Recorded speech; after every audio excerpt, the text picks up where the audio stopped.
জেলার এই হ্যামিল্টনগঞ্জ এলাকার যে প্রধান সড়ক রয়েছে দীর্ঘদিন ধরে বেহাল অবস্থায় রয়েছে, বিভিন্ন জায়গায় বড় বড় গর্ত হয়ে গেছে। এর ফলে কিন্তু প্রায় প্রতিনিয়ত এলাকাতে দুর্ঘটনা হচ্ছে। এতে খুবই সমস্যায় পড়তে হচ্ছে এলাকার যাত্রীদের থেকে শুরু করে সাধারণ মানুষদের। এর ফলে কিন্তু এদিন হ্যামিল্টনগঞ্জ অগ্রগামী সংঘের ক্লাবের সদস্যরা তারা এই সড়কের গর্ত মেরামতের জন্য উদ্যোগ গ্রহণ করেছে। তারা গর্ত ঠিক করার কাজে হাত লাগিয়েছে।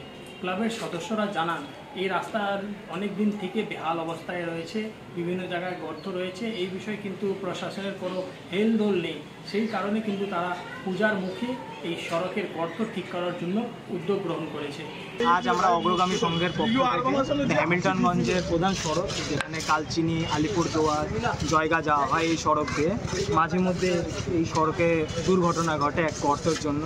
এই গর্তটাই আজ অগ্রগামী সংঘের পক্ষ থেকে আজ ভরাট করা হয়েছে। এটা কতদিন ধরে ছিল এই গর্তটা? বেশ কিছুদিন যাবত এই গর্ত, সাধারণ মানুষের অসুবিধা হচ্ছে, দুর্ঘটনা কবলে পড়ছে। দীর্ঘদিন যাবৎ এই আমাদের রাজ্য সড়ক জয়গা থেকে আলিপুরদুয়ার যে রাজ্য সড়কটা আছে সেটা দীর্ঘদিন যাবৎ প্রচুর জায়গায় ভেঙেছিল। সেটা মানুষের অনেক দুর্ঘটনার কবলে পড়ছিল মানুষ। তাই আমরা অগ্রগামী সংঘের পক্ষ থেকে আমরা রাজ্য সড়কটা রিপেয়ারিংয়ের কাজ করলাম, যাতে সামনে পুজো, লোকের যাতে অসুবিধার কবলে না পড়তে হয়, যাতে কোনো দুর্ঘটনা কবলে না পড়ে, তার জন্য আমরা সবাই হাত মিলিয়ে সদস্যরা মিলে অগ্রগামী সংঘের পক্ষ থেকে রাজ্য সড়কে রিপেয়ারিংয়ের কাজ করলাম। প্রশাসন থেকে কোনো উদ্যোগ নেওয়া হয়েছিল কি? না, প্রশাসন থেকে কোনো উদ্যোগ নেওয়া হয়নি।